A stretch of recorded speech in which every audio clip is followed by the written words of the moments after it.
Politics ন করিব বন্ধু, জাতির মাটির গান গুনগুনাও। পলিটিক্স ন করিবা। 19 সেপ্টেম্বর 2025 আসানের ইতিহাসে চিরকাল স্মরণীয় একদিন। সেদিন সমুদ্রের ঢেউ শুধু একজন মানুষকেই নয়, পুরো এক প্রজন্মের কণ্ঠকেও নিয়ে গেল নিজের বুকে।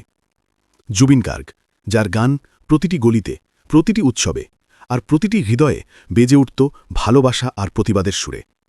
তার মৃত্যুর খবর ছড়িয়ে পড়তেই পুরো আসাম থমকে যায়। কলেজের ছাত্র, অফিস কর্মচারী, পুলিশ, কেউ চোখের জল আটকাতে পারেনি। সরকার 3 দিনের শোক ঘোষণা করে, আর যখন তার দেহ আসামে পৌঁছায়, লক্ষ লক্ষ মানুষ রাস্তায় নামে তাদের প্রিয় কণ্ঠকে শেষবার দেখার জন্য।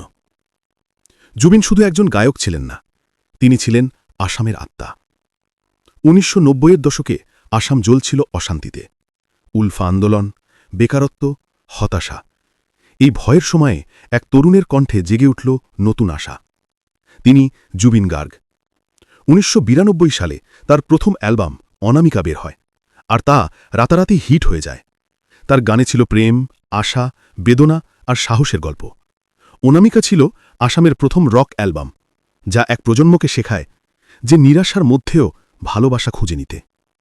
তিনি বলতেন, আমি রকস্টার নই, আমি আসামের ছেলে। এইভাবেই শুরু হয় এক কিংবদন্তির যাত্রা।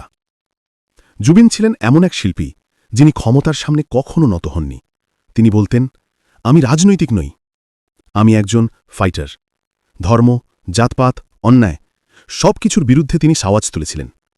বন্যা আসলে তিনি নেমেছেন সাহায্যে, রিকশাওয়ালার পাশে বসে খেয়েছেন, বাচ্চাদের দত্তক নিয়েছেন, আর অসহায়দের মুখে হাসি ফিরিয়েছেন। তিনি প্রমাণ করেছেন যে একজন সত্যিকারের শিল্পী শুধু গানে নয়, মানুষের জীবনে আলো আনতে পারে। সিএএ বিরোধ আন্দোলনে তিনি হয়ে ওঠেন আসামের প্রতিবাদের কণ্ঠ। তার গান পলিটিক্স নোরে বা বন্ধু, ডোন্ট প্লে পলিটিক্স হয়ে যায় পুরো আসামের স্লোগান। তিনি বলেছিলেন, যদি গাছ কাটো, আমাকেও কেটে ফেলো। এই একটাই বাক্যেই বোঝা যায় যে তিনি শুধু গান নয়, জীবন দিয়েছেন মানুষের জন্য। আজ জুবিন নেই, কিন্তু তার গান, তার ভালোবাসা আর তার সাহস আজও আসামের আকাশে প্রতিধ্বনিত হয়। জুবিন গার্গ বেঁচে আছেন প্রতিটি কণ্ঠে, প্রতিটি প্রতিবাদে আর প্রতিটি ভালোবাসার। आज जुबीन के लिए लाखों लोगों की भीड़ सड़कों पर उतर आई है, क्योंकि एक्चुअली में लोग उन्हें सही मायनों में कांग्रेस के अभी जो मिनिस्टर्स हैं, एमएलएज हैं, दे करप्टेड। वो बीजेपी हो, कांग्रेस हो, कुछ भी हो। और असम में ऐसा है, मतलब ऐसा एक कल्चरल मिनिस्टर बना देते हैं जिसको कोई मालूम ही नहीं है कल्चर के बारे में। जो एजुकेशन मिनिस्टर है, उनको मालूम होना चाहिए कि क्या एजुकेशन क्या है, कैसे होना चाहिए।